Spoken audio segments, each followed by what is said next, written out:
right. Welcome to the 148th episode of the World Blockchain Roundtable. Our hosts for today are Lisa from the Meidler and me, Joe Dragon. And I think so. Greg, I think, is out sick, and we think Sean might show up, and we think I am for I am. We think I am for I am is going to show up too. Yeah. So, but anyway, this is the roundtable. It will eventually be a roundtable. Right now, it's just a parallel table. Yeah. Yes. Right on. So first, quick update on the World Blockchain Roundtable layer ownership token distribution from last week's episode. Every host from last week received 333 lot NFTs. Every topic contributor from last week will receive 166 lot. The last week's theme was nominated by I Am for I Am, who will receive 166 lot. The tokens come with free edits, governance votes, passive income on the layer. And we do have an April theme vote. If you can vote by next Tuesday, let me see if I can. Well, I'm not going to pull it up, but you look in the governance in the World Blockchain Roundtable if you have any of the governance NFTs, because we want to make sure we select those episodes for April, right? I mean, yeah. Today, though, we're going to call an audible, right? We're going. Yes, I think so. Now, we can possibly still. We can look at questions too if we get through. Okay. But yeah, if you're okay, I guess there's two of us. I'll vote for it. I'll vote with you. This week is blockchains used for political polling and other surveys nominated by I am. So sorry about that. But I think we will. We do have. There's one question, so we can make sure we get it. You want to do it first? Oh, sure. Yeah. Okay. All right. Let me get it shared then, because I have the other stuff queued up, but I need to queue this up. So it is this one. Turn that off. This on, and here it is. So, and I think I can make this bigger too, right? So. The question, this topic is near and dear to my heart. Me too, because I can envision how the umbrella promise would have an element of political surveys among registered voters. Makes a lot of sense, right? As well as ranking of issues from most important to least. Also very important. Blockchain is a perfect fit for this topic. Imagine if you didn't have a horse race mentality with elections in the U.S. Europe is probably similar. I don't know about the rest of the world, but it's always framed as it's this guy against this guy, and this guy could never win. So don't even worry about him. They aren't ever talking about the issues or what you care about for, what this person is going to represent me. I want to know where they stand on this. I want to vote on that. I don't care if he's less likely to win. It would be great if it wasn't one person, if we were actually voting on issues per issue. Yeah. That would be perfect, wouldn't it? Yeah. And then, even that alone too, people saying, this is where I stand, and this issue is, ranked as my most important issue. And therefore you'd think even if they were legitimate and honest and, doing good, the media would even benefit from that. It's like, oh, this is what people care about. Let's focus on that. Right. It's just, so backwards right now. So. Yeah. If we didn't have corrupt media, but like that, I'm thinking about how you're explaining it. Like I would even tend to be okay with JFK or RFK,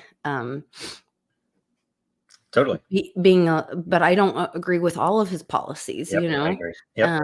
And so on the ones where I could say, okay, I think you'd do a great job for our country in a lot of different ways, but on this issue, I'm not all in on you on this one, Right. Exactly. I'm the same way. He has some particular issues that I'm really interested in, the way he has his context with his history that is very interesting. And then I have somewhere I was like, I totally disagree with him, and some that make me wonder about, and just like with every one of his other opponents, makes me wonder, who owns them, why are they saying that? It's just crazy stuff. So anyway, thank you. I am normally, yes, and thank you. Normally you ask 2 or 3 questions, so it's always good. We should maybe even invoke an I am for I am rule, where you aren't limited to a single question. There You'll get you go. credited even if it's like maybe we should do that. Maybe we should have So him join the show. yeah. So and by the way, I didn't get to answer I am 4AM's question about Dracaria. So Dracaria was the project we just announced, which we've been working on for over 2 years now, and with some pretty remarkable partners. Um, and we know that it's important because it fits so many, it answers so many issues or solves so many issues in the world of esports and gaming, and it also provides a much potentially a much richer experience for both the person who's playing a game and the game developers. That you can do so many more things with it, and it answers a lot of the questions that people were hopeful with NFTs and blockchain as well, where the reuse of NFTs and items and characters and stuff like that. So there's some pretty amazing capabilities behind it. And I am for I am asked if there was a role for Den in it, and I Oh, meant to answer and I missed answering it before the end of the show. Ran out of time. But essentially, yes, that Den is going to be, or already is, the major governance component and much of the what will be the comms we hope for the project and for what the projects that spawn from that project. But essentially, the governance model that is so far agreed to by all of the people that have been building it is that first of all, there is a founders or builders component, which is currently in existence. That all of the people that have been building it um, have votes in the project, and there is already currently a private layer on Den, which we've been using for all of the official votes, oh wow. and that will be made public in the maybe in the coming days. I don't know. We haven't decided. So is this the first ever DAO created game? Possibly. I mean, that was kind of Blockchain? the envisioned when That's kind of amazing. where to solve. You think about it, to solve things like community input into Mhm. the process of adding a character, changing a game, changing rules, other things, right? It gives the community and essentially, so we have the builder vote, which is made up of the people who've been building it. Uh, Okay. we are going to have a vote, does not exist yet because this doesn't exist yet. We are going to have a vote comprised of all hatched dragons. So if you have an egg, can't vote yet. You can go to war. I'm joking. You can't vote yet. But you can't drink. Yeah. Yeah, but and then there's another class that is an intended thing that's not even announced, even in the unannounced stuff, which would be another group of people will probably guess what it is, but where essentially there will be a place for the people who are, um, you know, helping build the project, uh, Contributing or contributing, mhm. doing things. There's even some really, I mean, in my opinion, some crazy ideas that will hopefully excite the legal world, because I think we have a really cool way of doing things that an historical and approach that is, there's no question. It's one of the few rare things in the world that I think you would have clarity on in the legal world. So we're going to do a couple of things like that. And so, yes, all of the governance, though, will be run through Den. And so hopefully we'll bring with that a lot of people into Den to participate in there. And, maybe we'll be able to get some of the initiatives at Den completed in that way, right? Open source it and That is get really some cool. new stuff built. So anyway, that's the question Um, answered. Thanks. if you have you sent I am for AM a link? No, can I you send can it I to? can do it, I think. Yeah, sorry. I thought you did. No, I'm Thought you sorry. did. I Okay. sent him a message. I don't have the link. I go straight in. I So should have it. Here it is. Because we were going to talk about Thank you so political much. polling. And by the way, political polling, super interesting thing. And there, I'm hopeful that a few things are coming out with a partner that will do some of that, but it kind of depends on which way they pivot. That they're doing a lot of different things, and one of the things that was an option, and it's something that we could build pretty easily on Dragon Chain or as its own thing. If anybody is ever interested, I can give you everything you would need to know to do that. And it wouldn't take much to code it, and the question is how do you get adoption and everything else, but you can do a lot of really cool things with it. So Okay. let's see here. So other than that, for the Audible, I mean, we have Oh my gosh, so much. yeah, I have here, let's see, did I close that? I might have closed it. I can open this up. Come on. There he is. There is. Hey, everybody. Hey, I am. In short, do I call you I am? I mean, because I know your real name. So Yes, okay. that works. Okay, good deal. Oh, let me pause my my phone playing, so it doesn't playing in the background there. My apologies there. No So I Lisa, I did not get back to you on your messaging. That's and okay. I apologize. If you look at my hat, yes, I turned 60. What? Oh, happy birthday. Thank you. That was yesterday. Happy birthday. Wow. So this weekend was a surprise party. My son drove up from the Rio Grande Valley. My brother, who hadn't been in Texas in 18 years, flew out. It was a big shindig. I had a nephew fly down from Colorado and grandnieces and all that good stuff. And it was a lot of fun. So nice. I was out of commission, shall we say, even though I didn't partake. You were celebrating hard. Yes. Oh, I love it. Well, happy birthday. My apologies. Wow. My apologies. No, but no thank problem. you. Thank you for welcoming to the show today. And I'm anxious to hear more about Dracaria. Yeah, and, hopefully. And I have a lot of questions. Okay, yeah, that's what I want. I want to know if you have questions, right? Sure. And tough ones. No. All right. But I don't know if you saw in the last minute, I put up a proposal just to either punt this week's blockchain survey thing and double them up for next week, or we'll just do the Audible. So I didn't post any questions because I also knew the Dracaria announcement was going to be this week. Yes. And, thank you for that. Thank you for posting questions every week. I don't know if you heard. It's like I think we ought to put in a proposal to let people be rewarded for multiple questions, because it seems it's like it's all competition if you can get the highest ranked ones, right? Ooh, so, more lot for me. Yeah. So but I got my second cup of coffee. It's actually like my third and fourth. Oh my goodness! I'm looking for dragon eggs in there, but I don't see any.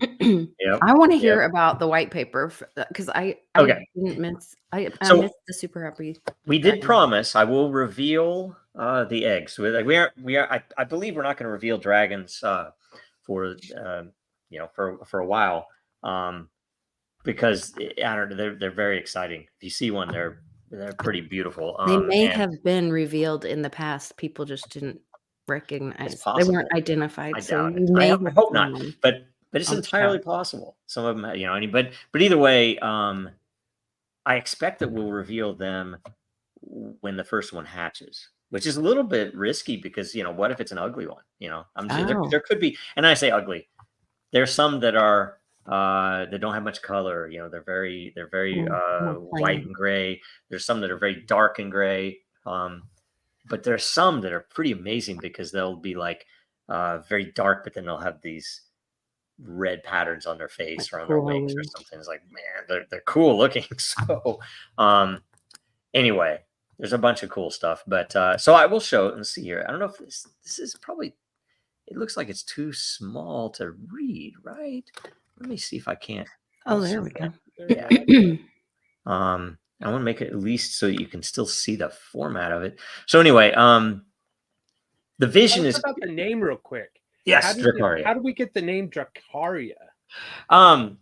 So it's a funny thing. one of my developer friends that I used to work with long ago, or sorry, he worked for me back when he was right out of school. Brilliant guy, very interested in gaming. He he made this game, and it always stuck with me. He made this game that he wanted to call it Devaria, right? And but it was for developers. It was a world for Oh, developers. But it was like an RPG. It was kind of like taking GitHub and plugging it in as an RPG. So it'd be almost like, oh, I'm a coder, or I finance these various projects, or but you would have a class, and then you would have levels. You could level up. You'd have a little card that you could show in your LinkedIn profile or something. And it was all kind of cool, but it was all very focused on developers, and you plug projects in and you get points. And this was pre blockchain, right? I mean, this would have been way before I went to Disney even. So, and he called it Devaria, and I always just thought that was just it's a cool name because it sounds like it's a fantasy world. The Aria at the end, and Drac is dragons, right? So Right. yeah, it made sense. So we kind of I stuck with thought it. this was the this was the word that what's her name screams when the dragons fly on that movie. Right? No, it's close. It's close. Okay. She says something very similar to that. Was it Dracaris? I think Maybe that's it. Dracarys. Yeah, I'm not Okay. an expert, but Yeah. and that might even be one of the names available to a dragon. I do believe. Can you name your own dragon, or does the name populate The with name populates. It has an official, like as if it was in a royal registry, right? Okay. That the name, and there is a short name, which is 4 parts in a name. So it's your and you'll see in the white paper. Okay. Maybe I should just start scrolling Yeah, through this, right? I So won't jump ahead. No. vision is big, right? And when we've kind of mocked this out for future use, how you could build a game around it, these characters, it's remarkable the level, the richness of variety you can get, because there are 57 genes. There's more than 4 billion possible variations on just these dragons, right? So pretty remarkable stuff. The people we're working with on the outside, and when we announce them, I'll tell you there's the story of how we came together. It was pretty amazing. It's like, in my opinion, it's like one of those things. It's like hand of God stuff that something happens. You're like, this is obvious. We need to do this, right? And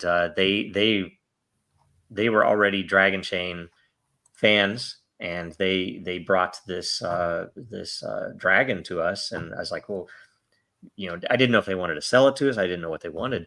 But I pitched them on this idea, and they loved it. And so we went with it, right?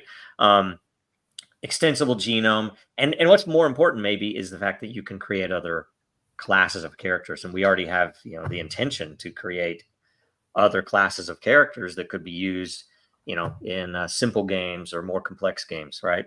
So there's a lot to it. And the white paper is it's there, and it's publicly available on Dracaria World on X. So if you go to x.com, search for Dracaria World, you'll find it, and the white paper is the pinned link. And by the way, I would say follow Dracaria World, because that is where gateway keys will be given away. So the intended model is that some trivia will be posted from the white paper. You'll find the answer in the white paper. You'll enter, and someone will get a gateway key. I don't know if it's every week, and we'll probably do different giveaways on Instagram and TikTok and elsewhere as these as we roll those out. Right now, everything is on X. So also, there's a calendar. So and I won't go to the details. I went to some detail in Super Happy, and I probably went into too much detail. So apologies to anybody. But essentially, the calendar goes, and it's a continuous cycle of earth, water, air, fire. Earth, water, air, fire. Approximately 30 days each, and approximately half of that time when an egg can be spawned, and the other half of that time an egg cannot be spawned. And so, and the blockchain does dictate when the seasons do end, and it does also dictate when the next season starts. And every four seasons is one cycle, and that cycle is called an age. And you'll see why that is later when we, the dragon names. Here are details. May I ask a question? Will those coincide with like our seasons, spring, summer, fall, etc.? No, it's about a month per. Pardon me? It's about 1 month per. 1 month per. Yeah. So it's essentially you'll go through, you would expect to go through 1 month, one season every month, and you'd expect to go through one age every quarter, right? Okay. Or every third of the year. Every age per quarter. I got you. Yeah. Okay, that's where I was confused. Yeah, an age is actually every 4 seasons. So, and the interesting thing, the reason we did the seasons is because there are some events that we expect in the future, and we don't know the exact timing of those that will help the project get attention. And so we made this as a cycle, so it'll just go on forever. And the interesting thing, though, is that the number of eggs that can be spawned changes every season, right? And yet it's the goal is to organically match the activity, the interest. And so essentially, if one season is real dry, let's say there are 200 eggs available, but only 25 were spawned, that the next season only 50 will be available. So it immediately contracts that supply. So is that the scarcity model kind of within the eggs? Yeah. And the other side of the scarcity, because some people will say, but you could have as many ever as would want. The price is what will curtail that, because the price goes up in 10 tiers every season, and it increases 4x every season. So if you start at, let's say, 0.1 ETH, at the end of the season is going to be 0.4 ETH. And the next season is going to start right in the middle of that and then quadruple to its end. And so pretty soon they're going to be very expensive to produce. And you'll always have that if you want new genome, if you want new genes, then you're going to have to go spawn a new egg. And is spawning hatching? No, we'll get into that in a minute. So spawning is when you come in, you say, okay, I want an egg, I want 2 eggs, whatever. They show up in your panel, right? So you'll have a web interface that you use Web3 for now to log in. By the way, we do expect we would probably accept dollars later and do some things more natively, but right now we just want to keep it as something that everybody understands, that we don't have to explain. And when you spawn the egg, it shows up in your panel, right? And if you have multiple eggs, you'll see them. You can look at them. When you spawn the egg, you will know what house it's from. You'll know this is a water dragon, and you'll know what spawn element it is. And we'll show you that in a minute. Spawning them, there are some interesting things, like one of our partners asked for this for giveaways. They're a really big partner, and we ended up creating a golden egg. So you get it if at the end of every season, the final season's hash dictates a lot of things, like say when the next season starts and stuff like that. But it also selects one out of all of the spawned eggs that will be the golden egg, right? And that golden egg will get whatever those prizes are if there's a sponsor. And whether or not there's a sponsor, you will also be able to take the egg, or as long as you're still holding the egg in that next season, you will get a free egg, right? So the golden egg gets you a free egg the next season. Cool. Yeah. Gateway keys. So like people who might give away what would normally be whitelists in the crypto NFT world, right? Whitelist spots. The gateway key will get you a free egg, and those will be very limited. And we expect to give away a decent number of them in this initial phase where we're trying to educate people on the mechanics of it and the technology behind it. And then because the price, and if you analyze this and you look in, it's like, why would anybody buy it in the second half of a season? Because it's going to go back down to the middle price next season. There's a lot of gaming involved with that, but it's the way that we allow price discovery in the reverse is with this sawtooth pattern. And I can explain if anybody wants to know the details, but essentially, if you buy in the second half of the if you spawn an egg in the second half of the season, you will essentially get a discount in the next season. With the next season. Oh, that's cool. The lowest price of this season. So if Okay. let's say the next season started at 0.3 and went up to 1.2. This season though started at 0.1. So I'll be able to get in that season and get an egg for 0.1. Right. Interesting. So Okay. Cool. it makes sense, right? There's a bunch of stuff around those.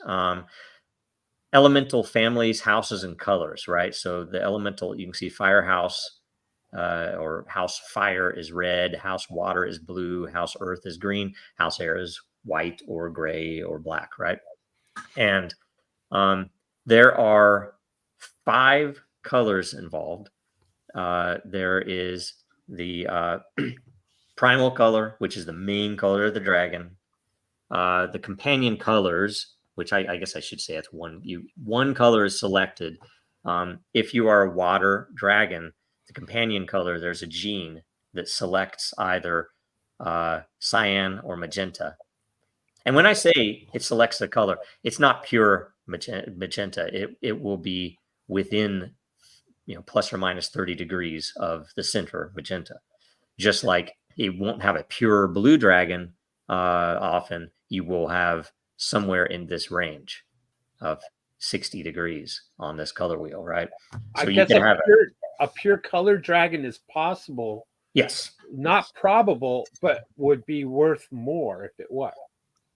It might, right? Or it might be, if people, it's art, right? Yeah. So, and it's, I don't know what, I think it's, it's a deterministic, generative art, I guess you might call it, right? So the primal color and companion color, though, give a good mix. And if you're in any of these 3 colors, it's going to be one of the colors adjacent to it. If you have an air dragon, though, the companion color could be any of those 3. Oh, I see. Right. So it has a little more variety there, but it has less variety in its own color because it's going to be a gray, right? Gotcha. General. Then there's a pattern color, and the pattern color is what lights up the patterns on the dragon. And my favorites that I've seen from the examples we've seen internally are the wings, because depending on the pose of the dragon, the wings show significantly, and they're just in your face. If it has a high pattern, or if it has a very bright color or something for the patterns. They also have some pretty good images of patterns on their face that makes them look really fierce. It's pretty crazy. And how do I say this? There's a bunch of other stuff there that really makes the variety crazy. And I'll show you the genes. Really, it's pretty obvious that it's going to be hard to, and when you look, once you have a dragon and you kind of really analyze, because I've had to do tests and make sure that the renderings were correct and that the data was correct and everything else. And it's interesting when you drill down into the details how much variety there is, because you might say, oh my gosh, why am I not seeing this? It's like, oh, because this other gene makes it so I can't see it, right? It's just a crazy thing. So dominant genes. You mentioned the positioning. Is that part of it? Can the dragon move? Can you change positions, or is that a spawned thing as well? Right. So when they first come out, the deal is that the eggs, and you'll see the eggs, will show you, you'll be able to tell what house it is from the egg itself, and you'll be able to tell what the spawn element is from the setting, from the background. Okay. When the dragons are actually rendered, when one of these eggs hatches and you get a dragon rendered, the pose is one of 4 poses selected by what house it is. So all the fire dragons will have the same pose, all the air dragons, same pose. Yet we do expect that in the very early phase, some of the first things we're going to add are the ability to add other poses. Like I want that pose so I can see the back of the dragon, or whatever else, right? Because some of the poses you can't, you obviously can't see all the parts. And we do hope, I'm hoping that we get a 3D render that would be partially manipulatable, but at least rotatable, for example, in the browser, in the console when you're looking at your dragons, along with the genes. And that's the reason I want that, is so that you could at least theoretically select a gene and it could highlight the part of the dragon that you can controls, right? Yeah. Right. Because it is a mappable thing. And you will own the the posed rendered dragon, and any poses you buy, of course. And there hopefully we'll be able to put in animations. We don't know some of the requirements yet on what will be possible there, but we know we can do it. We just haven't decided if it makes sense, but it probably does, where you'd be able to, say I have this dragon and I bought a whole bunch of poses for it and some animations for it, so it's cooler than that other dragon, right? Just featured stuff. So that said, genetics and hashing. So when you spawn an egg, and I went over this in the other show, so you guys tell me if you don't want to go into such detail as this, but essentially the back end, the system generates what we call spawn hash. And that spawn hash is intended to make a unique starting value. And it brings in your transaction hash plus your block hash, the block hash that it was in, which can't be predicted, plus the serial ID of your egg. So if you spawned, or let's say a bunch of us spawned eggs in the same block, then they're all still going to have unique spawn hashes. All right. Even if you spawned them in the same transaction. So if I spawn 10 eggs in one transaction, they will still all have unique spawn hashes, and very unique, very different spawn hashes because of the hashing algorithm. The spawn hash is used to deterministically decide the house, the spawn element. I'll show you how in a minute. The egg density, which is super important for the hatching algorithm. The hatching algorithm seed, similar to that, and the basis for the genome once it hatches, which you cannot predict until it's fully hatched. So first, the house is determined by the least significant 2 bits, that is zeros and ones, at the end of your spawn hash determine if it's earth, water, air, or fire. Exactly like that, right? Really simple, very straightforward. The spawn element is determined, and the rarity determined by taking your entire the 2 nibbles, the second least significant byte, whatever. Okay. It's these 2 characters right here in your 64 character string that is your spawn hash. Wow. And it's set by a range. So if your value, in this case, it's 125. So if it's between 0 and 191, 75% of them are going to fall in that range. You're going to have the same house. So if you have a water dragon, it's going to be a house water. House water. It's going to have a spawn element of water also. Between these ranges, about 10% each, it's going to be one of the adjacent houses. Still very rare, right? But the opposite house is less than 5%, very rare, right? Okay. And on top of that, you have values from 244 to 255, and we're just ranking them that way. So the higher the value, the more rare it is, at least in that scale. So you could have a level 255 rarity, and you can't get any more rare, right? So that's what that is. Now we go to egg density. What would the opposite house of air be? Because it's in the center. Earth. Oh, well, you think about it elemental, like in that case, like okay. Don't think about it set on the color wheel. Like fire versus water. Fire versus water, earth versus air. Yeah. Okay. And if you've ever looked, some of the reason that some of this popped up and it made really good sense to use. If you ever go through, you read Vitruvius. You know who Vitruvius is? Do you know the diagram of that Da Vinci of the man Yes. a circle, Yeah. right? Oh, Where yeah. he shows Mhm. it was a diagram that came from Vitruvius wrote 10 books for um, uh, Caesar Augustus, the emperor at the time. He was an architect, and the history that's in those is amazing because there's some stuff in there that like I had no idea that they thought that. And he goes through an entire section where he describes what they understand as elements. You know, they didn't have what we have as our elements. Their elements were literally earth, water, fire, and air. And I'm going to get this wrong, but like he would say that a piece of wood is comprised of earth and air, because when you attack it with fire, the air is released in smoke, and the earth is released into ashes. And that's how they described everything, and everything Wow. on Earth can be described in that way with those 4 elements, and it all makes damn good sense. It Wow. really makes sense. And Mm. that Vitruvius, I mean, I guess that Vitruvius was part of a study where he was showing why certain ratios in columns made sense, and they were all based on the human form, on the measurements of nose to eye to head, Right. and I the remember fingers. that.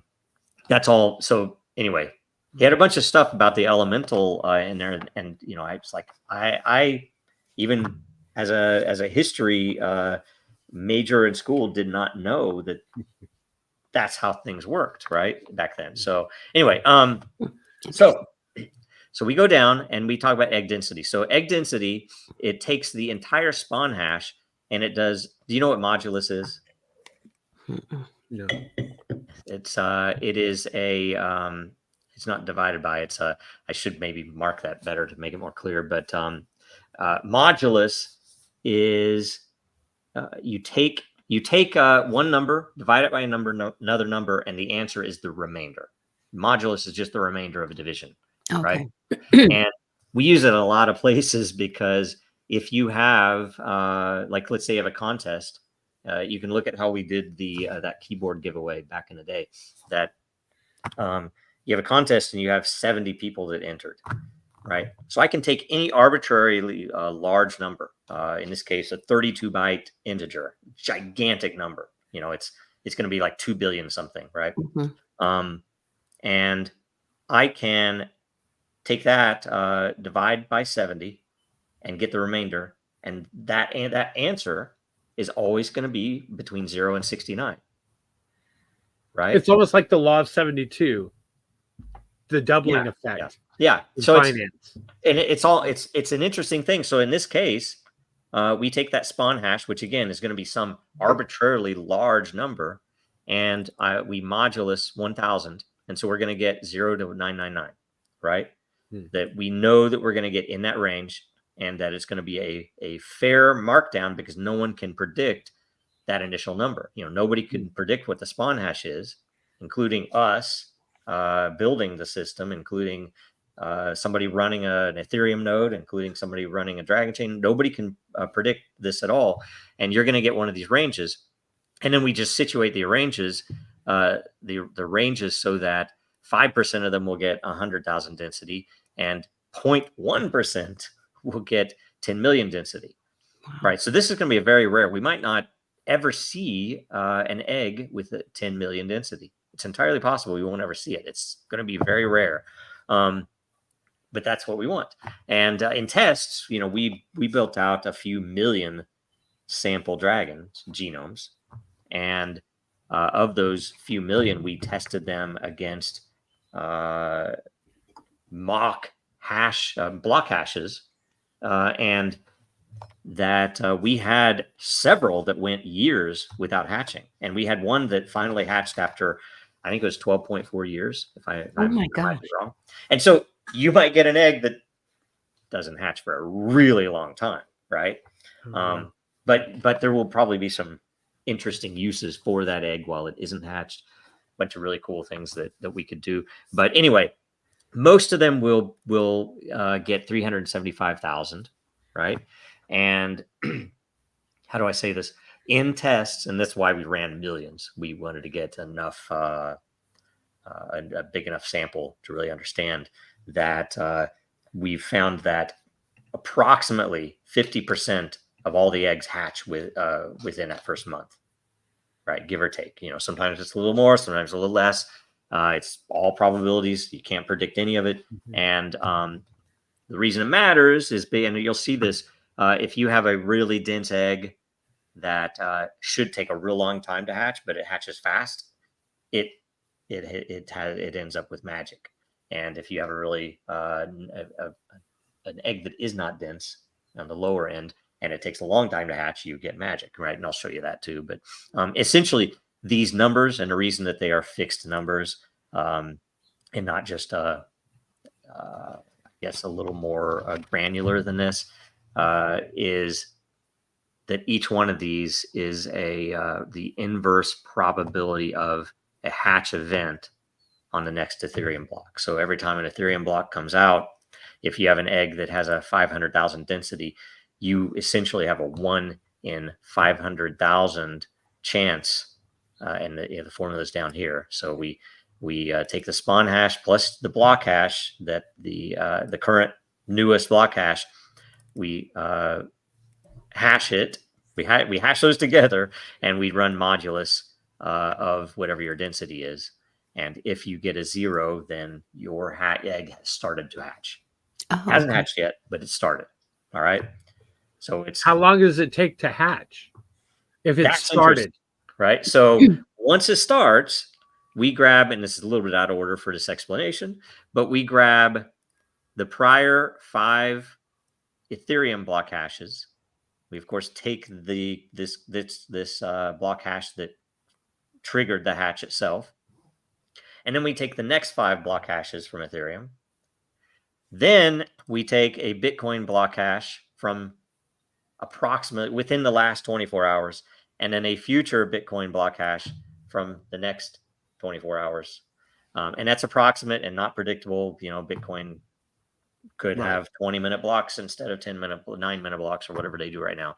And those are both, by the way, unpredictable which past Bitcoin block it would be. That totally comes from the hatch event itself and your spawn hash, and the future block the same way. And and when we did, for the technical aware, we are saying the past 24 hours, but not within the past 6 blocks, and the future 24 hours, but not within the next 6 blocks. So that the whole 6 blocks of Ethereum is golden standard, right? Is honored. And so we take the spawn hash, the historical Bitcoin block hash, the past 5 Ethereum block hashes, the hatch event block hash from Ethereum, the future 5 Ethereum block hashes, and the future Bitcoin block hash. We hash all of those together, and that gives you your raw genome. So it's a pretty crazy thing, but there is no way, short be it some deity, to manipulate that. Yeah, that's where I was going. I said the randomness in the is how can I say, it's verifiable as well as you can't manipulate it. Yep. And if anybody has any ideas, I've been describing it as entropy. It's a blockchain based entropy, where we are using a measurable, independently provable, unpredictable entropy, future events, to define things.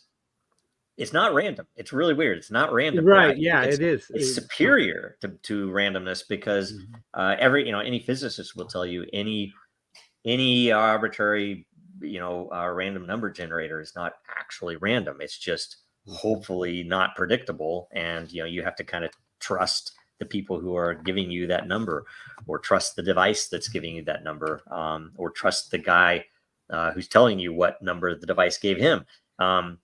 And with this, you don't have to have any of that. This is kind of a pure form of one of the beautiful things that blockchain makes possible And you can, and the attempt was to try to say, okay, we're going to take that to its extreme, use both Ethereum and Bitcoin for that entropy.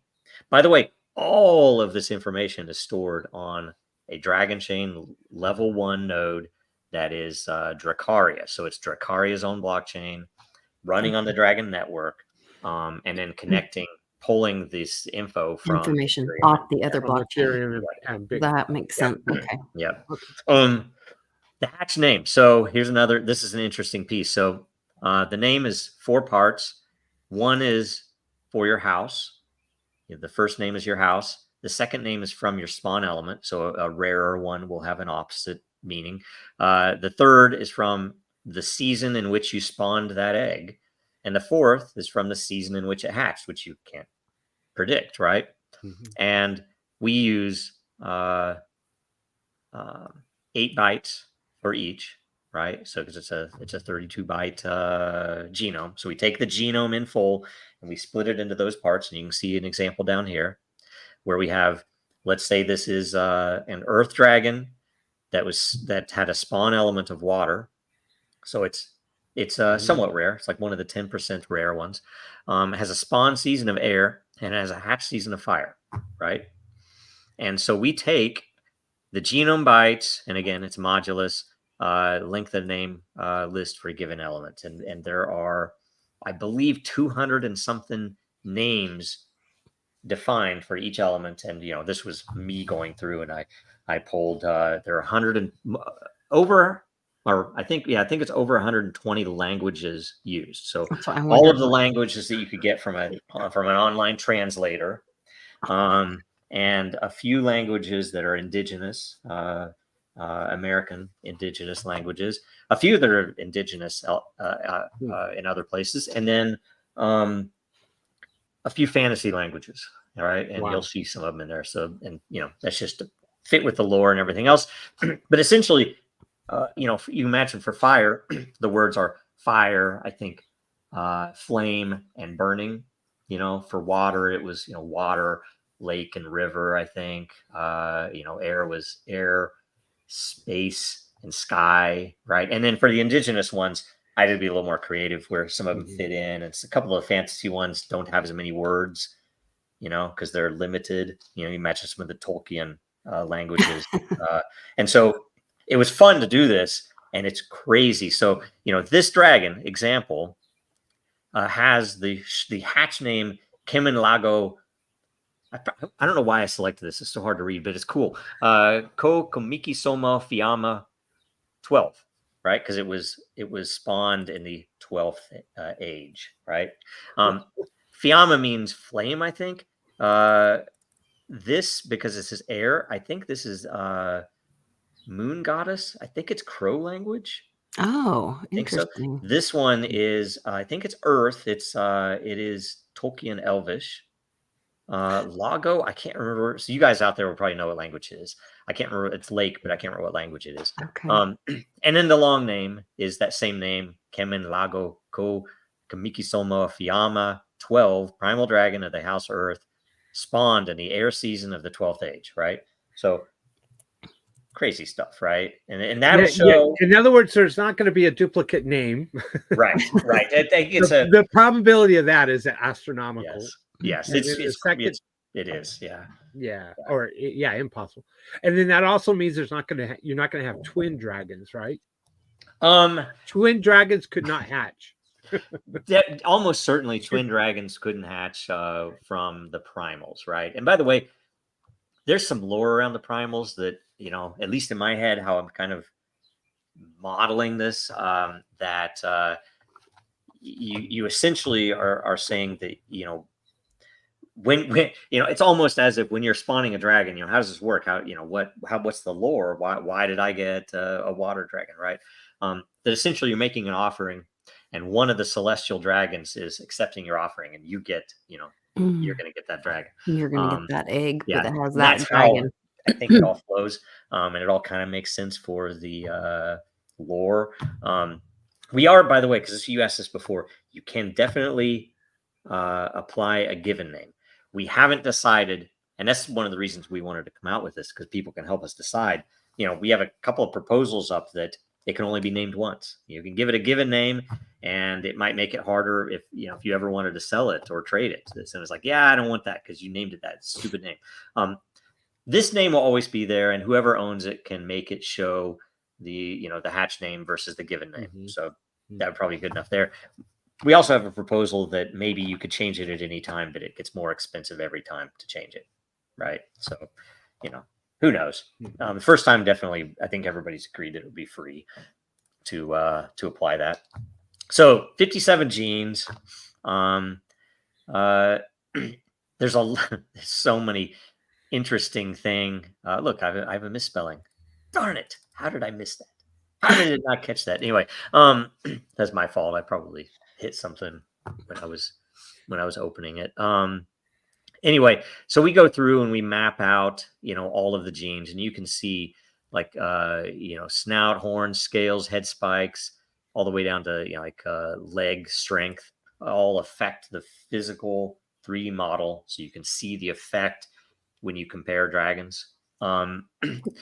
Magic proficiency is like, say, because magic itself, as you'll see later, is not a gene.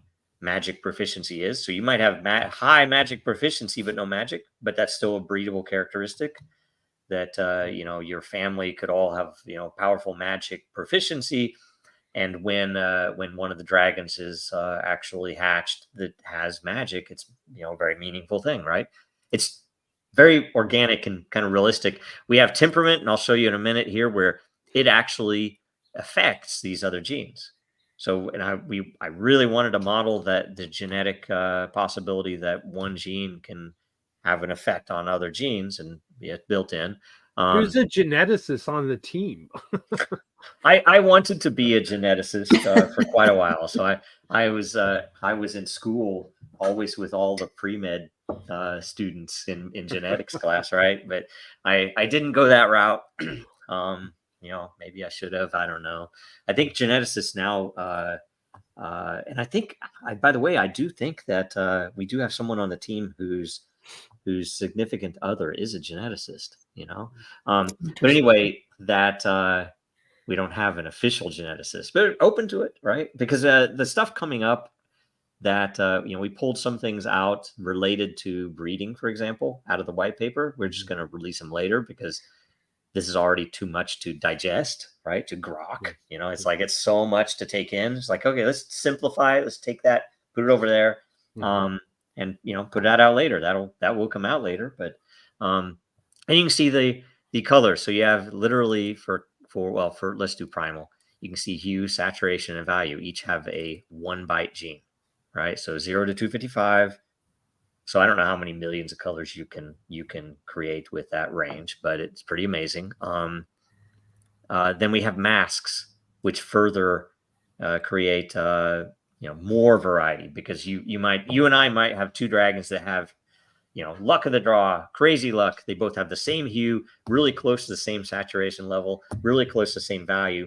But why is yours brighter? It's because mine has this masking value that kind of subdued it. It made that more transparent, so you don't see that color as much, right? So, and it does that for all three of the main colors and the eye color as well. So, and then the pattern colors beyond that also have a pattern gene for each of the 6 the zones on the dragon's body. That's let's see here: the head, the neck, the torso, the tail, the wings, and the legs. So those 6 zones get these, and the artists are amazing. They've blended them such, and we had to do a few thousand random genomes rendered in order to verify that I'm constantly fighting for more variety, and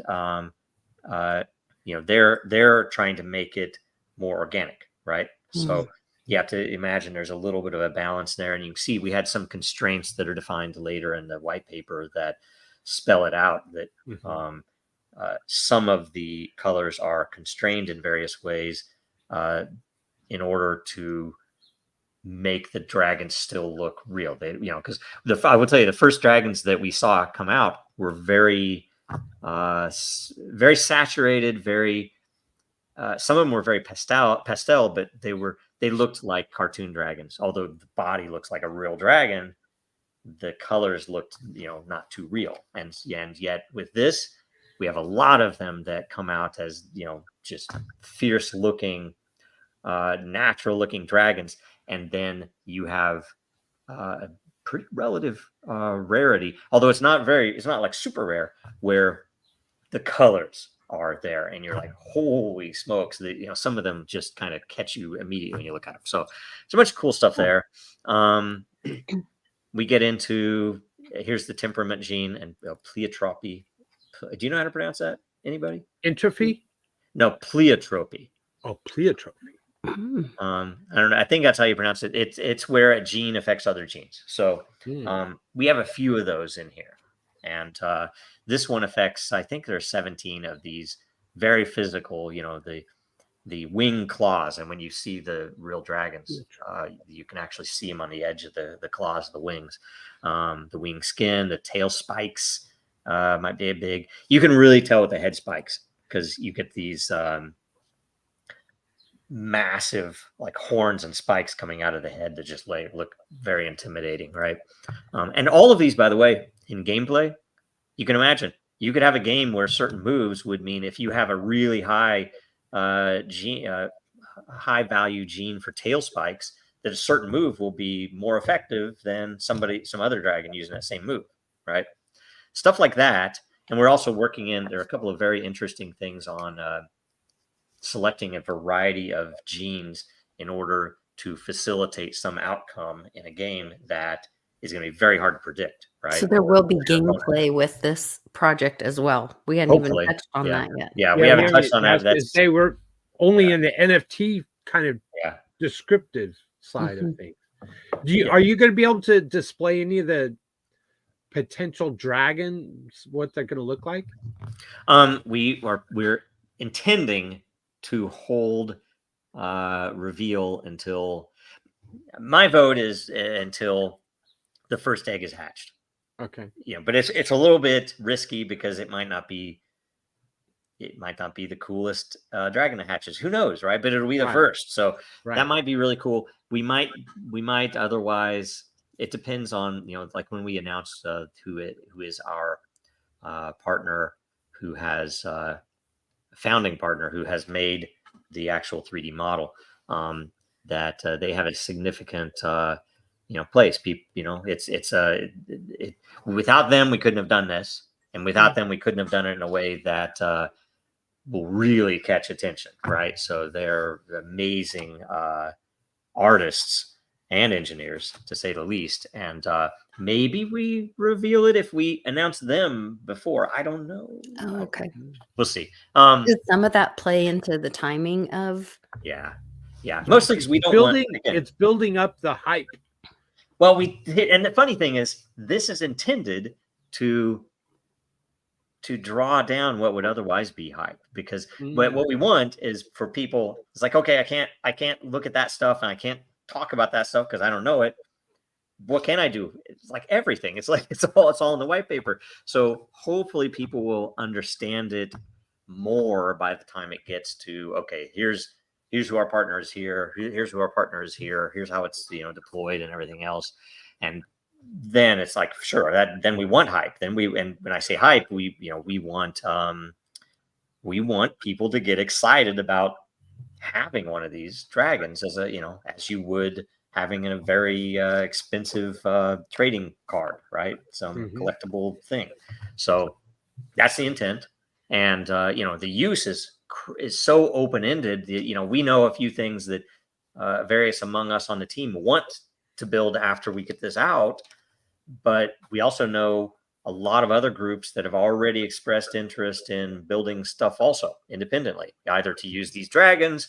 The combination, by the way, I think when we get into it, frankly, is that we really want, if we were to introduce a game, we would introduce other characters alongside the dragons that would also have their own genomes, have their own backgrounds, and some pretty amazing interplay then, right?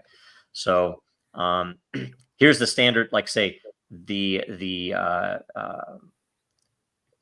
temperament gene, for example, will affect all of these other 17 genes by, if you get normal temperament, which is about half of all the dragons will have normal temperament, then you're less likely to get the extremes or the middle values. If you have mild, you're more likely to get mild middle values. And if you're extreme, then you're more likely to get a 0 or a 5. So you imagine on the horns, if you have extreme dragon, you're at least slightly more likely to get nothing, 0 horns or full on the biggest horns possible, right? So that extreme temperament means something.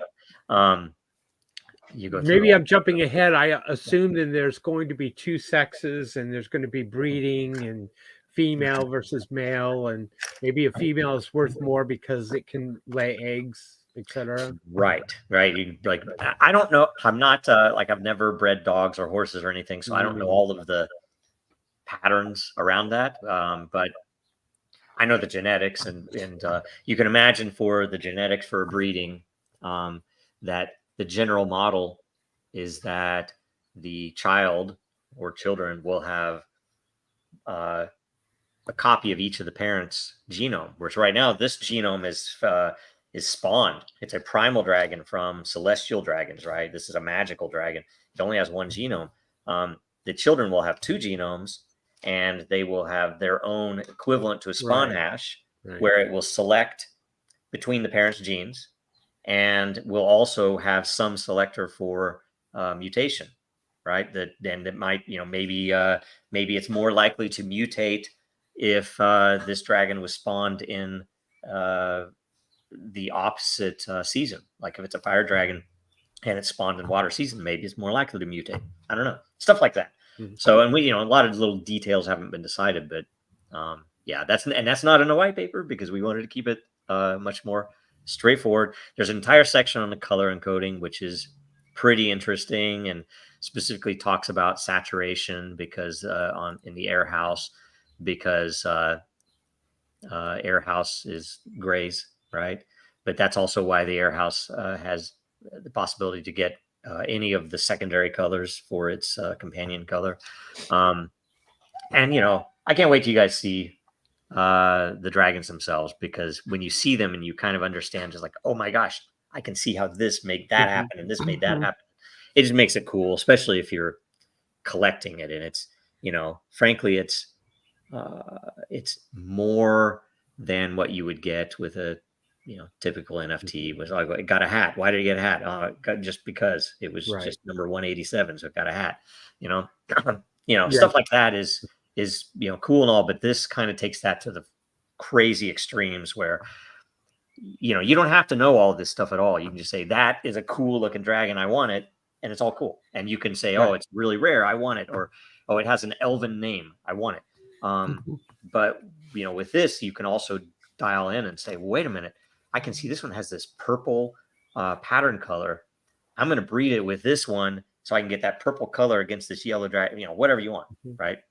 So people, I hope, will kind of play a game that way, where it ends up being, there'll be genome game. Yeah, and then you think about it, gamifying genomes. Yep, exactly. And it's gonna be game within the game within the game, where you might be looking for colors. I might be looking for a different, some particular gene, because this game over here, some particular strategy I have in this game, I want a dragon that has this set of genes, right? To have the magic that will hatch later if you have a magic dragon. Yep. Now, is a male dragon a stud?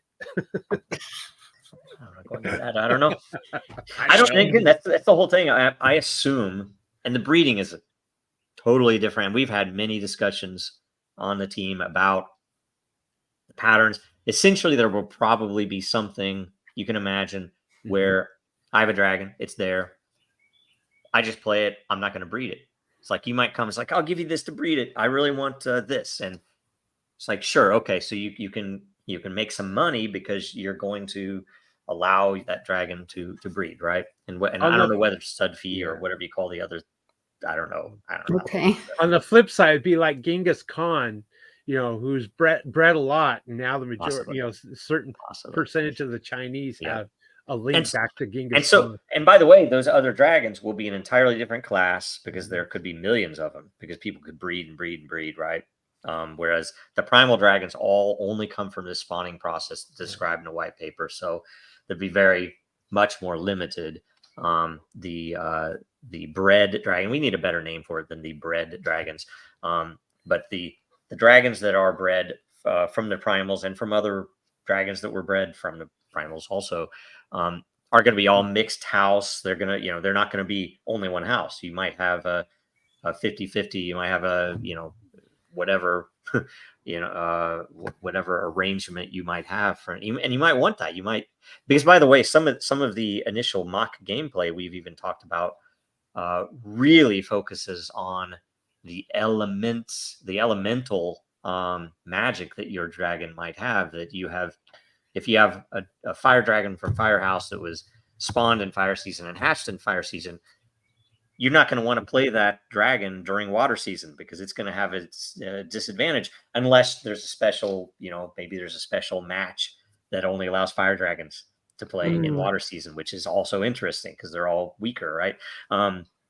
So we've gone through a lot of that, and those elements alone, even if you don't hit upon all the genetics, those elements alone make remarkable level of variety in the gameplay for what we've seen. And we've only just started defining some of these things.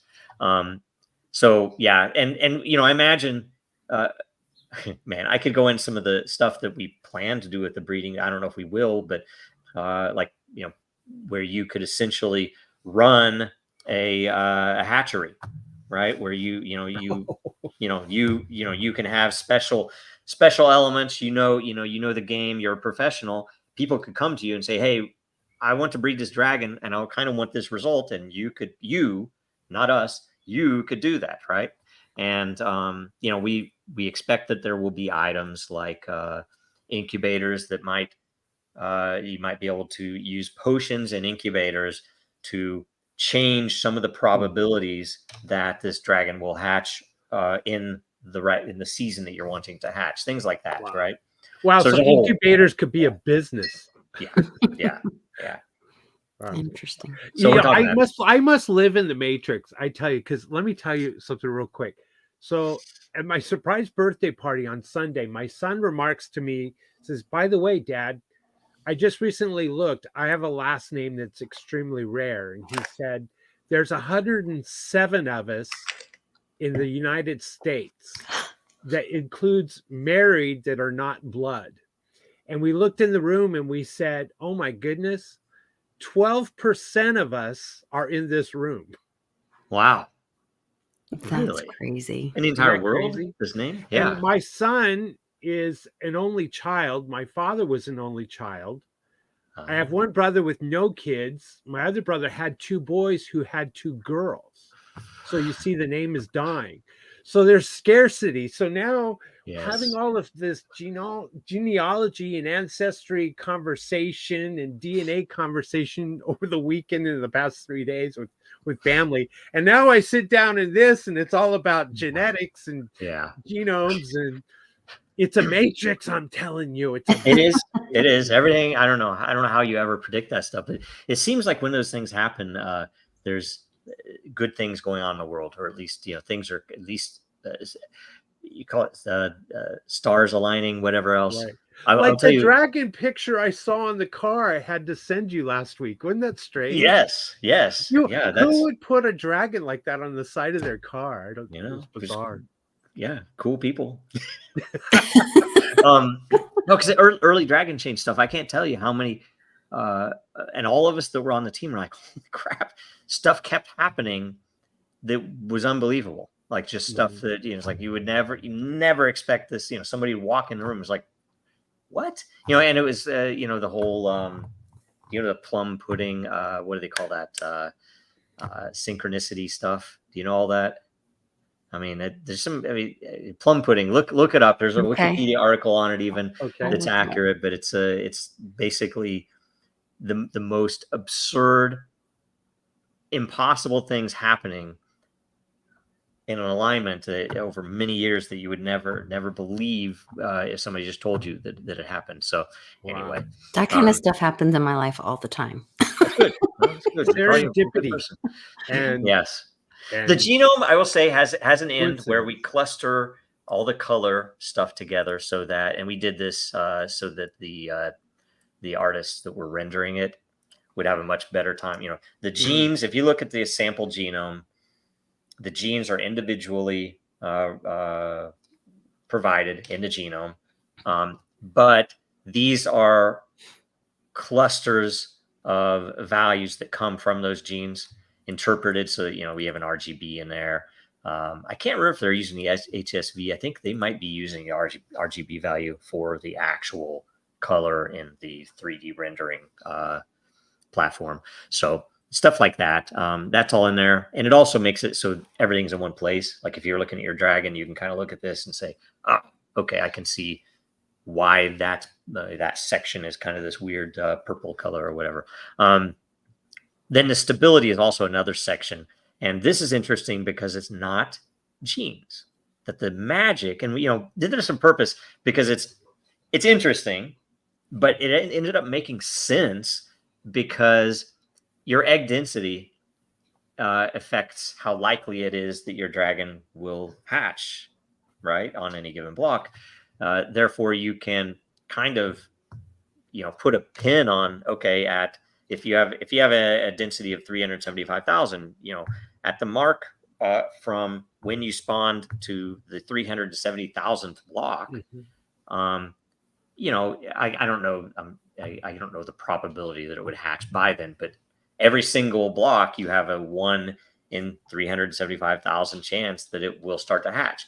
And so when it hits that mark, if it's a low density egg and it hits that mark and it hasn't hatched yet, then you're going to have magic. And the longer it takes, the more magic you will have, right?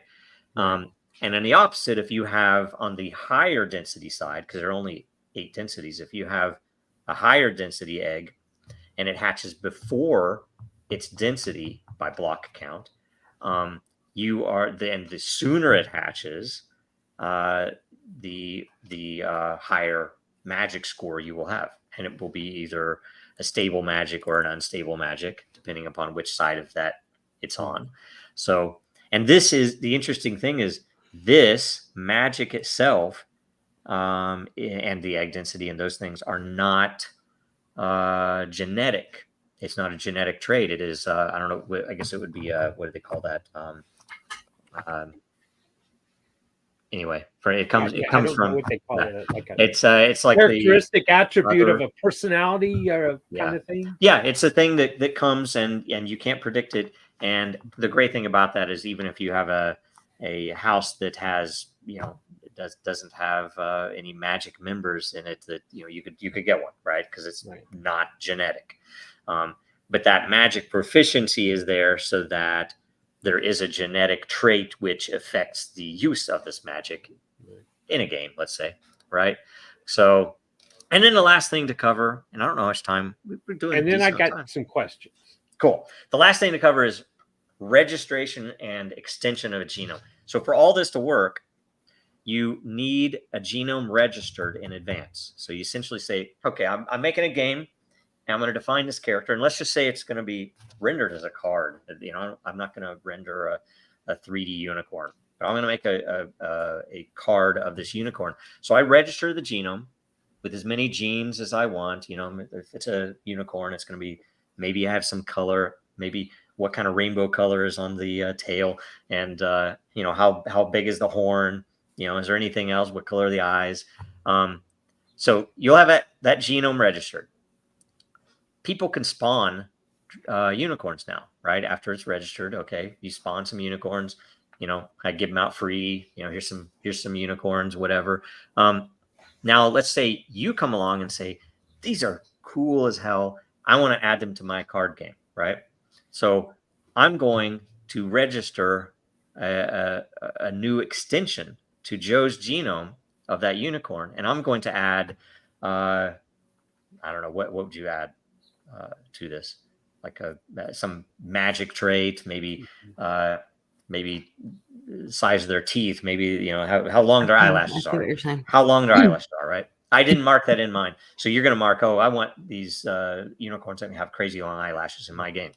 The great thing is, like say in the modern world, as it is now, without a blockchain, what would you do? I would go to open market of the NFTs and I'd say, I'm going to find all of the cheapest NFTs. I'm going to buy them all, right? I'm going to buy them slowly so I don't affect the price. I'm going to buy them all. And this is another person. I would never do this. I'm against this. They're going to find all of them that have common, let's say, byte areas or zones on their values of those individuals. And they're going to buy all the cheapest ones that have really good values in this similar range. And now I'm going to define genes that give me all of the heavy value for all of the unicorns that are out there, because I own all the good ones. And I didn't tell anybody else, right? And I put that out, and this is how I define these eyelashes and this magic. With this, though, you can prove that you're not doing that because you're registering an extension which defines the mapping, like we have for this genome, the mapping for those eyelashes and for that magic trait, and you put it on chain, the extension, and through an API.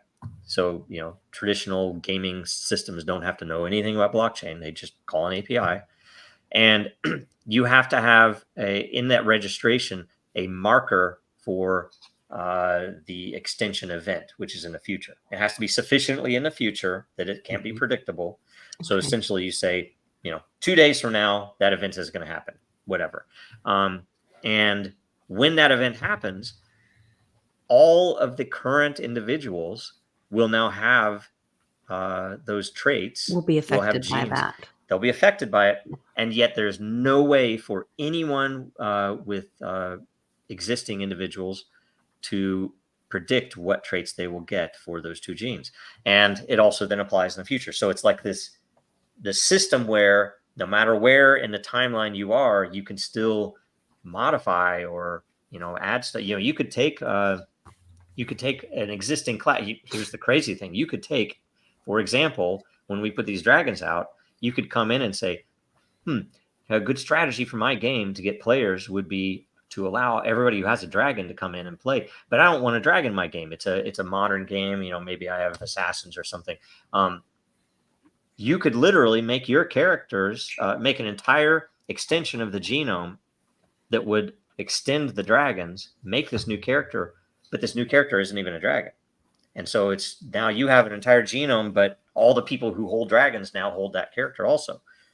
And so you could do a whole bunch of stuff like that. And there's a lot of very interesting stuff that we've even talked about that would be remarkable for gameplay and meaningful, where it would be, man, the strategies that could be used would be intense. And the thing that I like about it is that I think it is possible to build games that would know some base level. Here's how people will play, but they won't be able to predict, because there's so much variety in these characters. They won't be able to predict how people could leverage these genes and and in the characters they hold to play the game an entirely different way than expected, right? And develop new strategies that will totally change gameplay, and it'd be an evolutionary thing. So anyway, okay, question. Will there ever be eggs that don't hatch?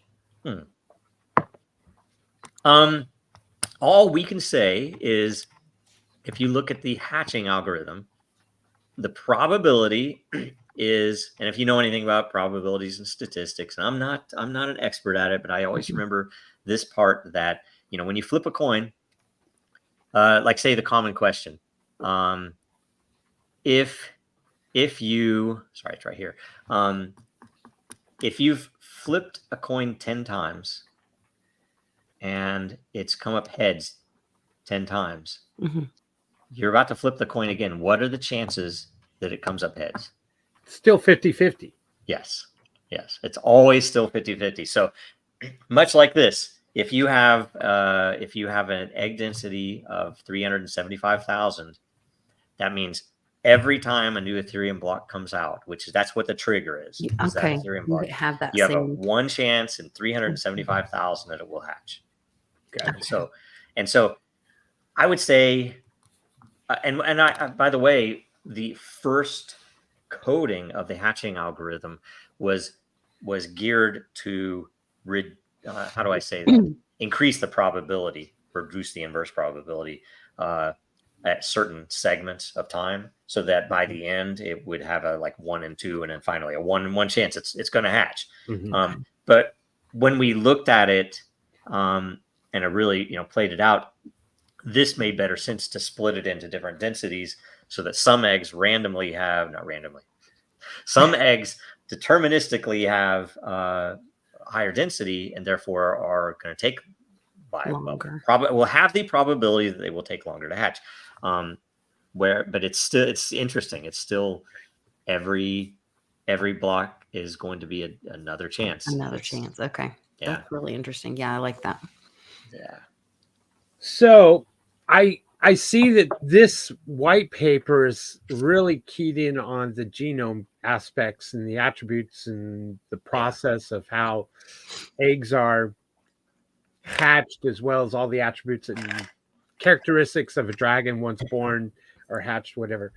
I would suspect then, if I understood you correctly, then other games, and I use that plural, could be spun off of these dragon NFTs, and people would incorporate that in the games, kind of like in a D&D type world or function.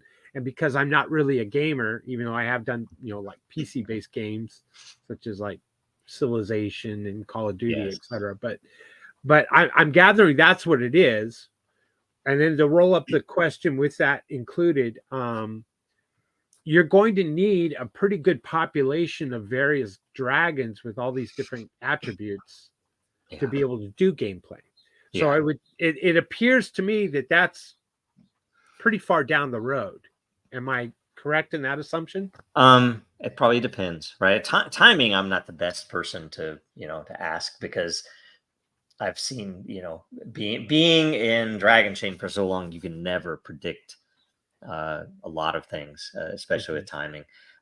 But we do have a phased approach where this first was very much on the technical, very much get the technology out there, get it in front of people's eyes, and see what the feedback is. See, for one thing, see if we missed describing something, because I'm certain, being so close to this and being as technical as it is, that someone is going to ask a question that I haven't anticipated. I'm like, oh, and we do have, by the way, because we found a few when we did the final review for before this draft release of the white paper, of concepts that were not explained, right? So I think we've captured them all, but we might not have. And breeding is one of those, and we purposely took that out to simplify it for now.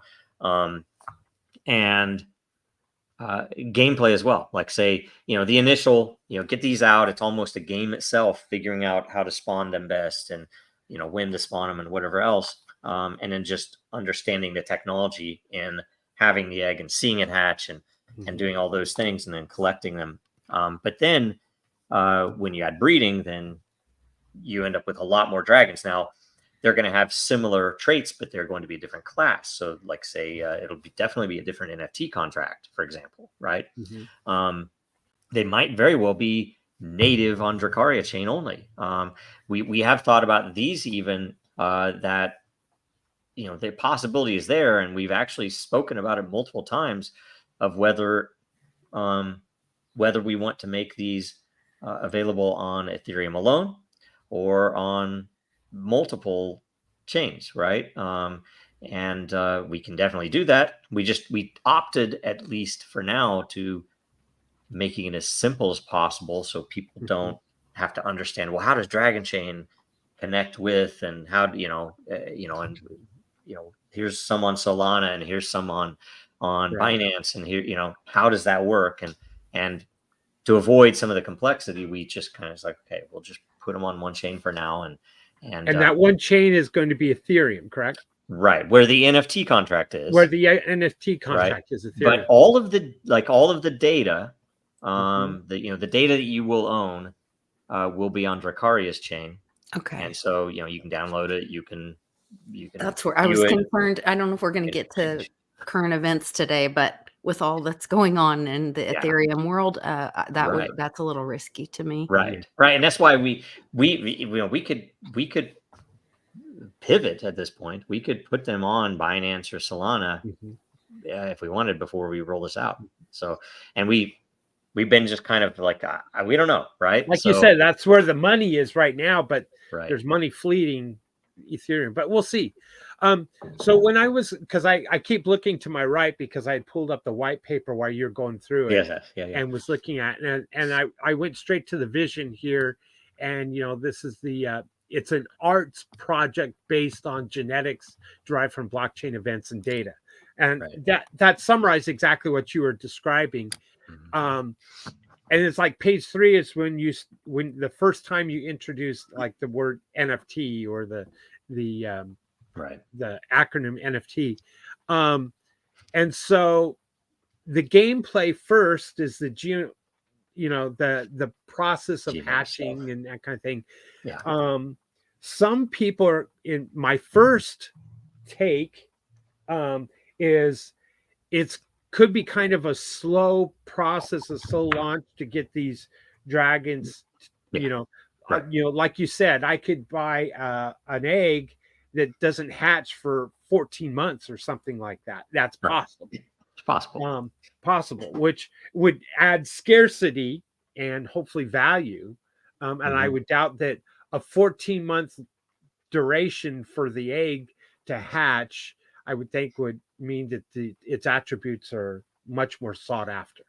Right. Well, and the fact that, if you don't want to wait, you can trade it, right? Right. You can Yeah. trade it for an egg that has a low density, or you could trade it for an already hatched dragon. That, it's Right. like, oh, I at least know that I like that one. I don't know what I'm Yes. going to get, so I'm And going to you trade did it. say there would be use case even for an unhatched, for an egg, Yeah, we've thought about it. Like, say, if potentially. you had, imagine this is just one of Mhm. many possibilities that, rather than buying a potion, if you have an unhatched egg, you could use, let's say you have an unhatched fire egg, and you have an incubator that is, we don't know if the incubators will be per element or if they will Okay. be, switchable, but either way, let's say you have an incubator that's turned on fire, it's fire season, and somebody wants an egg to hatch in fire season. You could add a fire egg that has not hatched in there, and maybe the other egg is more likely to hatch, kind of like with Oh, bananas with your okay.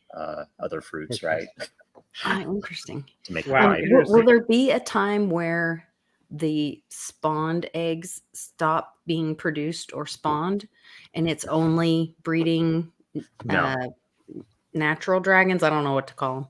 Yeah, But yeah. No, I mean, and the way it's laid out, and the reason we kind of want this is because the seasons dictate the, cycles in the gaming. That, okay. even some of the, for example, tradable card games or games that are more like board games that we've looked at, um, the season has a big effect that, that it will change the map. During Sure. fire season, you're going to have a lot more fire going on. So it'll be a totally different game than it would have been, Mhm. the last season. So it's like it'll always be fresh, and hopefully people will develop strategies that work in various seasons. Like, in fire season, I have these two dragons and then this other character that I bring in, right?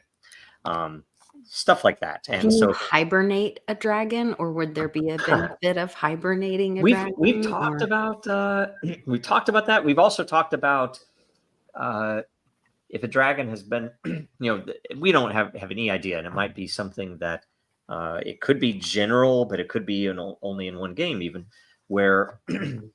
dragons that have been dormant, let's say, that they could, potentially harden, they could become immobile, Mhm. and you therefore would have to, they wouldn't die, right? Especially these primals. We wanted to make the primals, um, At least in a game you could do whatever you wanted, right? Right. Somebody could say, oh, your dragon can die in this game and you can never use it in this game again.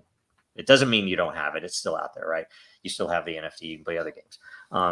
But we have talked about that you would have to then do something to revive your dragon. If it's a water dragon that's gone dormant and it's become stone, you have to take it to the sea somewhere during water season, and wait for some event to happen. Maybe you buy some potions or something so it has a healing effect. Yeah. Stuff like that.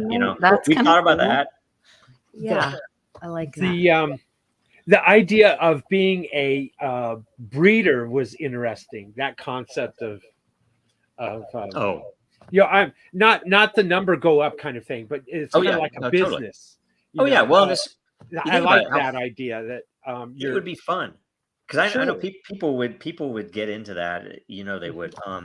The other side of things too was, if you think of this, I think RPG world, you think D&D like campaigns where you get a bunch of friends and you play this game and some fantasy thing. Things like that could really fit in. And some of the ideas we've had is, let's say you had an actual world and there were plots of land on this real world. I have no idea if we'll go there. I have no idea if we would, want to do that, or anybody theoretically could do this on the platform. They could come in and say, I'm going to make this. I have lots of ideas for how you could make that work. How, if you have a primal dragon from, you've spawned an egg and it hatched and it is a water dragon, that you would get a plot of land in the water nation, right? Whatever it would be, the water area. But that you could seemingly fit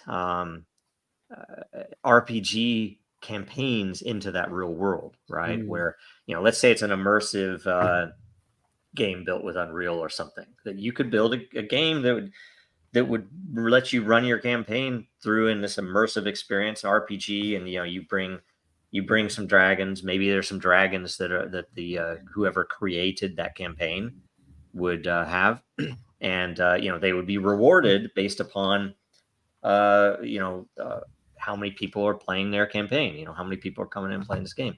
And is there life expectancy on these dragons? The primal dragons, at least we've said my dragon died. Yeah, no, that's the thing. I know. My opinion, I think that especially for the bred dragons, but I think it would be a really amazing gameplay element to say, this is a serious game. Your dragon can die. So, and you might have an elf, you might have a mage, you might have, who knows what you have for characters. They can die in my game, right? It doesn't mean if you can play them in another game, they can still, you still own them. They can still play there, but my game, they're dead. Right. So that would be kind of fun, wouldn't it? Yeah, it certainly would. So, yeah, especially if you enjoyed that game and you wanted to come back, you wouldn't be able to bring that dragon back. Oh, and that, by the way, is some of the other vision, because a lot of this stuff is really hard to give the necessary detail but stay high level without giving everything away. But there is a big element of making this work for traditional gaming companies who so far have heavily disliked the NFT world. Why? Because it's nothing but hype. Right. It's nothing but a bunch of crypto bros doing their thing, right? Well, the other reason that I think they don't like it is that people own their property.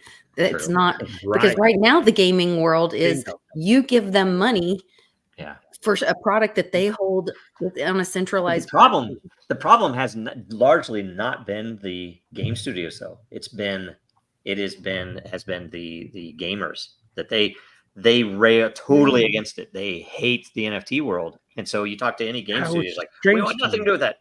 It was very strange, but I tell you, it's the same thing as everything else in crypto. That's like the number go up mentality keeps us from getting any adoption. The value of if these very people who were pushing the number go up stuff were instead pushing utility and real fundamentals, the number go up would happen. And it's not just it's not just a hippie thing to say that. I guarantee to you that those people would be sitting on multi-million-dollar Bitcoin right now if that was the strategy instead of laser eyes. Agreed. Okay, so and this is the same way, but what we're trying to show is here are real game usable mechanics built into a character that would improve your table D&D game right now if you had this, because you would know, hey, this new guy who's from out of town, this is Give me a character. second. It's raining really bad here. I gotta take care of my dogs real quick. No worries. Okay. No worries. So we have that, and essentially, we have spoken with some game studios, and we do have some interest. Somebody asked that, and I definitely, I can't say who or anything else, but there definitely is interest there, and on the publishing side and the development side, and a lot of what we're trying to do is make it, here's an interface, like think AWS for gaming studios, not in terms of their, want to host their CPUs, they're actually using Google or AWS for that. I want these capabilities open with, to be able very to simple apply APIs. to their game. Yeah. Yeah. So they could plug these into their games. They don't have to ever be NFTs. They don't have to ever, you can't even model everything the way they have now, even. However, the pattern that I like, that I think would work really well is that, with Dracaria on the platform, although, maybe it would not be an absolute thing, that, different games can do things different ways, but that the general model would be that you don't buy the game, you buy the character. And you might buy multiple characters, right? I mean, I might buy a whole party, and I might buy multiple elves, and I might buy multiple dragons, so that I have some variety and can play different ways. Like playing at a public park, but you bring your own ball. Yeah, exactly. Exactly. Yeah, And so that's like kind of the general model that we're going for. And that things, principles that would be meaningful, like by default, all games are moddable. That is, somebody could come up with a better game than you did of your game by changing a few rules, and they would be rewarded, but proportionally, that you would still be right. you would actually gain, creator of the game, right, the and game you would gets gain better. Yep. Yeah. So they add a couple of elements, or maybe they add a couple of new genes and change some rules that fit those genes that they added, and that's a mod. And the more people play that mod, the more they are rewarded. But you are also rewarded because 80% of the game was built by you, right? So it's an interesting thing, and there are some things to solve there, but that's kind of the mix that I'm wanting to see with it, and kind of the distant vision. But we're going to start with getting these out. Yeah. We're going to start with adding things that you can do with the dragons once they're out, adding poses, adding animations, doing various things to make your dragon cooler, and to develop it, essentially. And then hopefully, we'll see some either in-house or partner developed games. We're already starting on some of that stuff. And then further future, extension, new characters, new character classes, and then a more open ecosystem where people can come in and build stuff with characters that already exist, and introducing their own characters and doing things like that. So interesting. Yeah. Well, this is my apologies for the interruption. No worries. This is the first, I downloaded the white paper right now. I printed the PDF, and I'm going to go through it. So this is my first exposure to all of this. I'm anxious to see what these dragons are going to look like, and I get the idea of the rarity, the scarcity, the attributes, all of that, which will have an appeal. And it makes me think of crypto kitties a little bit, a very little bit. And I, which I mentioned in Super Happy Dragon Lucky show, I think I said, but Dragon Chain can handle the volume where people were cussing and screaming at Ethereum because CryptoKitties was killing the network. That's one of the reasons it's so weird. And you have to think, okay, if you're a creator and you're building something and you have imperfect systems you're dealing with, because you could say same thing. It's like, oh, if you put it on Ethereum, it could kill it if we get some level of attention like that, right? It could kill Solana the same way. It could kill the Binance chain the same way if you get that attention. So how exactly now? Dragon Chain, I'm confident with, right? So if we mint them natively on Dragon Chain, so when you spawn it, it's on Dragon Chain. Kind of the ideal process is, that you would spawn them on Dracaria's own chain, and if you want to, and most normal people wouldn't. Right. If you want to, you can pull it off. You can put it on your hardware wallet on Ethereum, or you can pull it off to Solana and put it into an NFT exchange and trade it with somebody. And it's totally up to you. Right. That's the ideal. That's what I want to be. I don't know if it'll be like right now. That's not the initial state. Right. But, we could rapidly move to that. If, for example, Ethereum fees were monstrous when they are, in my opinion, they always have been. Yes, I agree. I agree. So that makes perfect sense, though. It's the tradable aspect is on the Ethereum network, where the real brain and guts and all of that is on the Dragon Chain. Yep. So that's the gist of it. So do you have a tentative date that people could look at? I mean, I know we're following on Twitter, Dracaria World, and watching for some of that. We don't have a date. We have some goals. Like, we're trying to get it out, and we're trying. I can't promise, right? So maybe I shouldn't even mention the month, but we're trying to get it out as soon as possible. We still have some art things that are coming in. We still have some technical things. We still have even website stuff that is getting completed right now.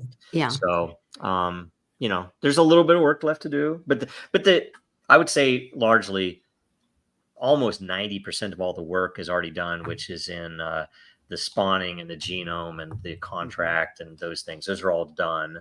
And, we have a little bit of testing to do, but, I'm hoping it comes out soon. I have two final questions. Cool. The first one is, Joe, do you believe that dragons were a real thing because they seem to be cross-culture around the world? And are they leftover dinosaurs that ended up becoming extinct?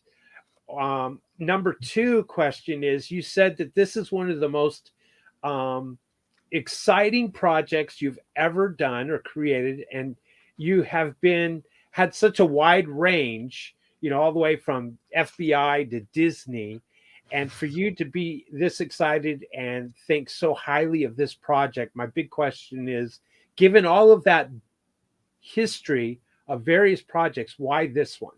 So first, the dragons, were they real? And second, why is this one this so close to your heart? I think dragons are real.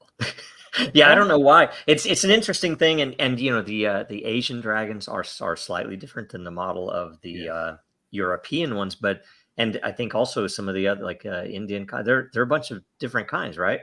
But I think a lot of that probably just accounts for human. It's the same thing as you can't rely on somebody for evidence. It's like, oh no, he had curly hair. No, he didn't. He had straight hair, right?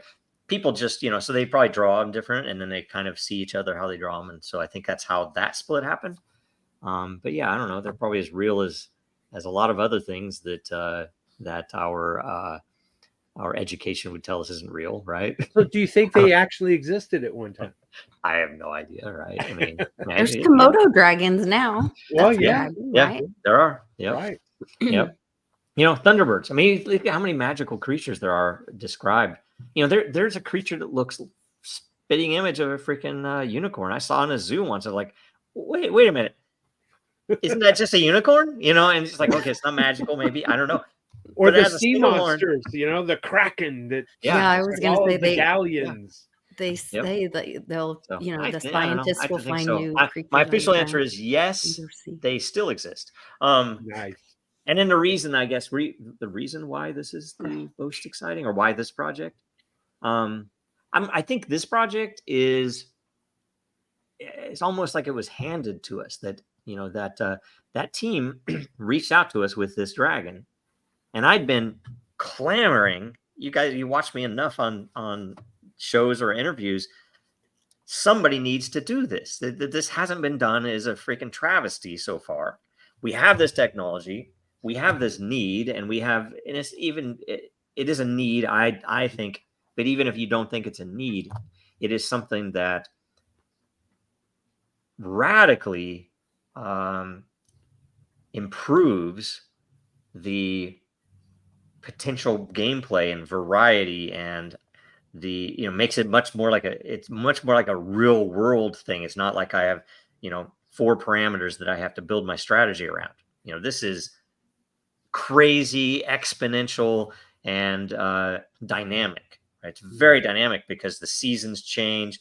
You might be fighting an air dragon this time that you think was a fire dragon, and you didn't realize, stuff like that that really open it up to a game dev. Which, the challenge then is, you need some games that actually use these genes and do different things that you don't expect. You think about in-game events, like, say, for example, in my original pitch to that artist group, the 3D artists, was that events in game would be affected, again, from entropy from a blockchain, but from the Bitcoin blockchain, because it's like every 10 minutes. And, now we have a couple of other strategies we think we're going to play, but, you're playing in a certain world, and maybe there's a landslide, maybe there's a storm, and what can that affect? Maybe you could develop new types of dragons or new traits for your dragon if you happen to be in this situation when it happens in another event. There's a bunch of really crazy stuff that could come out of this. Sure. That doesn't exist in the world.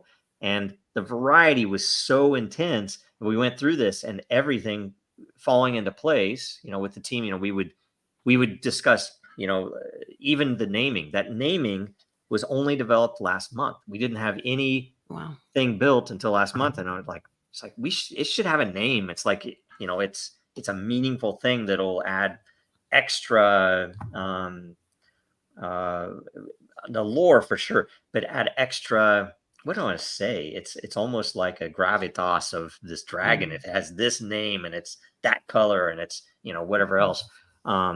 It just becomes an amazing thing. And you probably have people who want to collect dragons that have names in a certain language, right? Stuff like that would be very interesting. So something that appeals to me is, while you dive deep into the details, and there's the math portion here, but the idea that we're using blockchain, anywhere we're using blockchain, that gives the a wider audience, brings newcomers to the technology. Most people don't know what a hash is and this kind of thing. And if we're bringing that idea, then people are becoming more and more understanding of the potentialities of blockchain and this utility, and how it's being used here. It can also be used over here to solve another problem. And by the way, anywhere we see that, I love it. And I want to embrace it, because we all know, World Blockchain Roundtable, we know blockchain's potentialities and its potential to solve real big problem issues that society has. And this is just another example of how we can use blockchain and exemplify its ability. Right now we're fighting over, is when we look at something, was this AI generated? Is it real or is it fake? Is this real news or is this fake news? And if it's documented on a blockchain, it is real. Well, this attribute of this dragon is real, and it was created this way, and based off of this hash on Ethereum, and and all of the breakdown. It it creates the reality versus I don't know if this is real or not. Right. And the fact I tried as much as, I mean, I think from soup to nuts, it's described well, that every single thing about your egg, your dragon, your genome is deterministic, unpredictable, and you can go and or your friend or whoever's going to trade can go and verify all of that info all the way to the chain. And it's very meaningful because none of it's a random number generator. And I promise we're not cheating, when my nephew's playing the game against you for $1 million, right? That's what you have right now. That's what they do. And I'm sure some of them will hate it because they are doing that. Hopefully not, but I'm sure some of them are. Given the way I've seen other stuff happen in the world, I'm sure they are. But go ahead, Lisa. Oh, I just have one last question. I know we're getting tight on time, but so with the model that has been built by the team, could you see a real world use case for that math? Good question.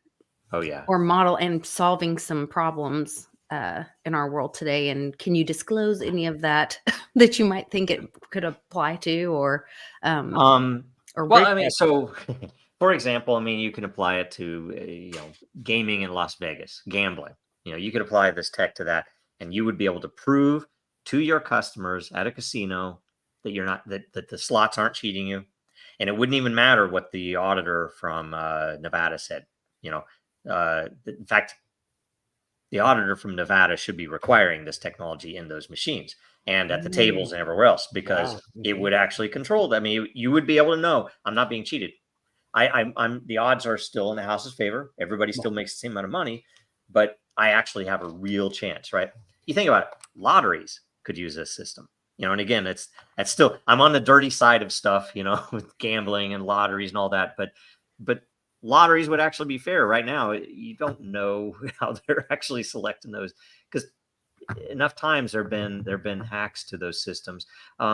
McDonald's, with the issue they had, they should be using a system like this because they could prove that yes, you really did get that boardwalk. It's the only one we can prove. It's the manufacturer and flow that it came. And you could probably do it digitally, much like we are spawning eggs, in a way that it's not like you would pull it off the side of the you'd have to scan something, but then the proof would be, okay, you scanned it and here's the result, right? It wouldn't have to go through manufacturing. Like Pokemon cards, they had an issue where people were pulling off the rare cards off the line and selling them themselves, right? You think about that, they shouldn't have those issues. This technology has existed for several years now, and we've tried to get in, and we haven't been able to get in. So we just need to show people, because it's too abstract to go through the several hoops to get to a decision maker. Instead, we just need to put it out there and make it a thing. So people, and by the way, when you're designing this stuff, and if you want to build a game on it, you do not have to understand it to the level that I do, or even that people I know do, where mathematicians, you don't have to understand it to that level. You just have to understand the patterns and the logic patterns of these various functions, because once you have that, you can tie stuff together and make very interesting combinations of these. That's and what then the free market would move those ideas that are successful forward. Right.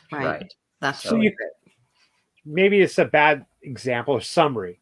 So you could say that what you're doing is you're putting the good old Yu-Gi-Oh cards or Pokemon cards on a blockchain, and where everyone can see that these are real, unique, bad maybe terminology, randomized, but are provable, and now anyone can make this into a game. Use this into a game. And by the way, I also have a vision, and this is a little bit harder to do, but it's totally doable, where board games themselves can be improved radically. Like I said, the D&D one, because you could trust that, okay, I really did roll this character 8 years ago, and I've played with this character in 52 campaigns, and it's leveled up. And you could actually check that those numbers are right before you let me play in your neighborhood game, right? Same thing with anything else, and there are various ways even to reward people for providing the info about a game on chain. And you make it so that like Dave would often bring up friction. You make it so that, yes, you could cheat, but it's very unlikely, and it'd be very obvious when you were. So or very expensive to cheat. Yeah, and you can and it's of course our stance on the discussion for today was on polls and voting, right? The actual topic for this episode. I mean, the same tech applies there. It's slightly different ways, of course. You don't care about an unpredictable outcome, but you care about having elements or events and information on chain prior to that outcome so that anybody could audit it. So it's all out there and obvious. How your vote was counted. I know how my vote was counted. I don't know how your vote was counted. That's kind of where my mind was going. This could really bring some truth and honesty. Very similar. Yes. Okay. So real quick, Luke Wiss asks first person or third person. All the above, include board game, card games, real world games, first person, VR, even if you wanted it. It totally depends on what people make, and I'm actively exploring that with a lot of people, trying to figure out, what's the, and by the way, everything that we'll be doing will be as a reference implementation. Here's an example of how you could build this and how it could work, and come up with your own ideas or even modify this thing that we've built to improve it, right? That's kind of the gist that I do think that there's going to be a lot of opportunity to do a good variety of different things with this, and that's what's going to be fun about it, I think. Yeah, I my apologies to the chat. I didn't have my chat open to look at who was posting what in the chat. Yep. But, man, thanks everybody for joining us, and hopefully you'll come back in as we we'll go further and further. Most of the announcements will be on Super Happy Dragon Lucky, which is the show right before this one. And typically we just do Dragon Chain and Den updates and World Blockchain Roundtable updates. But what is Den's role in Jakarta? I did get to answer that at the beginning before you showed up. My apologies if you governance. No, it's cool. There is already a private layer in Den that all of the official votes happen for the builders vote. And as dragons hatch, there will be a dragon vote. So only hatched dragons can vote. So you'll get like a lot when you purchase it, or when you get a spawned no, egg. The dragons will be direct. So if you have a dragon, it'll just have a hatched dragon will be able to vote. A hatched dragon will be able to vote. Okay. In the dragon vote. But then the builders have their own vote, and that is a lot. So, okay. And by the way, a registered voter. A dragon is a registered voter. Yes, because it's hatched, right? I love it. Yeah. So Den is going to be the place where all of that is, and all the messaging is, and everything else, right? I mean, I don't know. Everybody pushes us to get a Discord server and stuff, but don't do it. Well, if you get a Discord server, you just point it to Den. Exactly. It could be for announcements and stuff. We could keep it simple, but for more details, go to Den. Yeah. Right on. I think I'll look through. We're hopefully going to compile an FAQ. I'm running out of time. I have less than a minute. I'm going to play the teaser trailer also. The dragon is not revealed, although it is a real part of the dragon that you do see.